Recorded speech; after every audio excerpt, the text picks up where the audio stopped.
Bible میں مذکور استفنس کون تھا؟ اعمال 6 باب 5 آیت استفنس نامی خدا کے ایک وفادار بندے کو متعارف کراتی ہے جو ایمان اور روح القدس سے بھرا ہوا تھا۔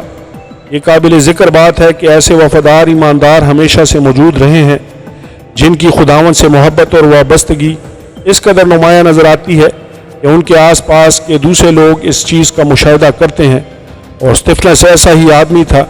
استفنس کی ذاتی زندگی، اس کے والدین، اس کے بہن بھائی یا اس کی بیوی یا بچوں کے بارے میں ہمیں کچھ معلوم نہیں ہے، تاہم اس کے بارے میں جو کچھ معلوم ہے وہ واقعی اہم ہے۔ وہ یقینی موت کا سامنا کرنے پر بھی وفادار تھا۔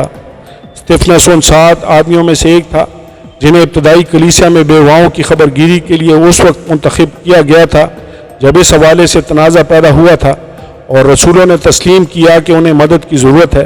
وہ فضل اور قوت سے بھرا ہوا لوگوں میں بڑے بڑے عجیب کام اور نشان ظاہر کیا کرتا تھا۔ اعمال 6 باب 8 آیت۔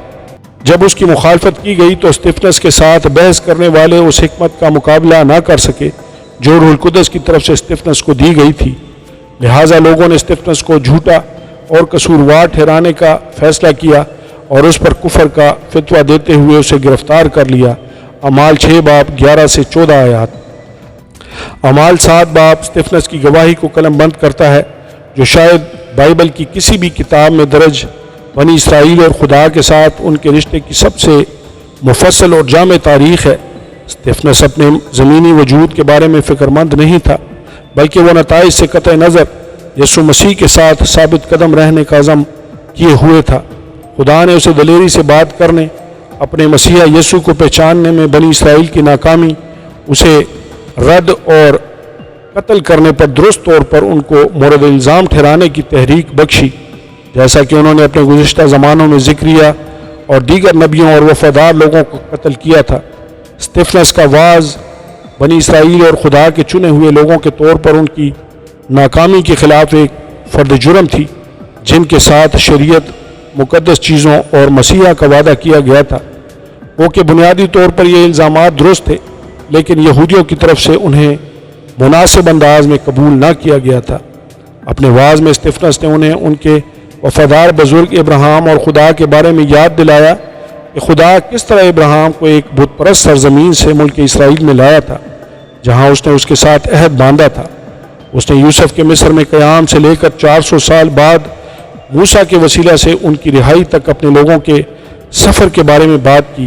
اس نے یاد دلایا کہ کس طرح موسیٰ مدیان کے بیابان میں جلتی ہوئی جھاڑی میں خدا سے ملا تھا، اور اس نے وضاحت کی کہ خدا نے کس طرح موسیٰ کو قوت بخشی کہ وہ اس کے لوگوں کو بت پرستی اور غلامی سے نکال کر آزادی اور وعدے کی سرزمین میں بحالی کے وقت میں پہنچائے۔ اپنے پورے وعظ میں اس نے بار بار انہیں ان کی اس لگاتار سرکشی اور بت پرستی کی یاد دلائی جو انہوں نے خدا کے عظیم کاموں کے چشمدید گواہ ہونے کے باوجود کی تھی، اور یوں وہ ان کی اپنی تاریخ کے ذریعہ ان پر الزام لگاتا رہا، جس نے انہیں اس قدر غصہ دلایا کہ انہوں نے مزید کچھ سننا نہ چاہا۔ موسوی شریعت بیان کرتی ہے کہ کفر کرنے کا مرتکب عام طور پر بذریعہ سنگسار موت کی سزا کا مستحق ہوتا ہے۔ گنتی 15 باب 20 سے 36 آیات۔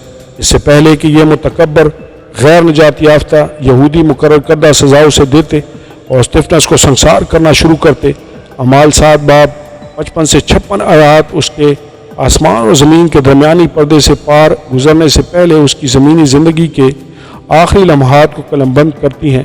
مگر اس نے روح القدس سے معمور ہو کر آسمان کی طرف غور سے نظر کی اور خدا کا جلال اور یسوع کو خدا کی دائنی طرف کھڑا دیکھ کر کہا کہ دیکھو میں آسمان کو کھلا اور ابن آدم کو خدا کی دائنی طرف کھڑا دیکھتا ہوں۔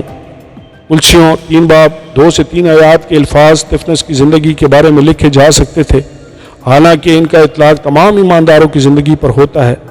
عالم بالا کی چیزوں کے خیال میں رہو، نہ کہ زمین پر کی چیزوں کے، کیونکہ تم مر گئے تھے اور تمہاری زندگی مسیح کے ساتھ خدا میں پوشیدہ ہے۔ استفنس کی زندگی اور اس سے بھی بڑھ کر اس کی موت اس بات کا نمونہ ہونی چاہیے کہ ہر ایماندار کو کس طرح زندگی بسر کرنے کی کوشش کرنی چاہیے۔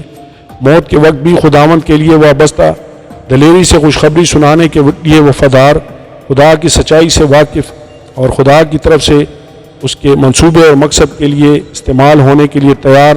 استفنس کی گواہی اب بھی گمراہ اور تباہ دنیا کے لیے روشنی مینار نگہبانی ہونے کے ساتھ ساتھ ابراہیم کی اولاد کی ایک صحیح تاریخ کا درجہ رکھتی ہے۔ آمین اور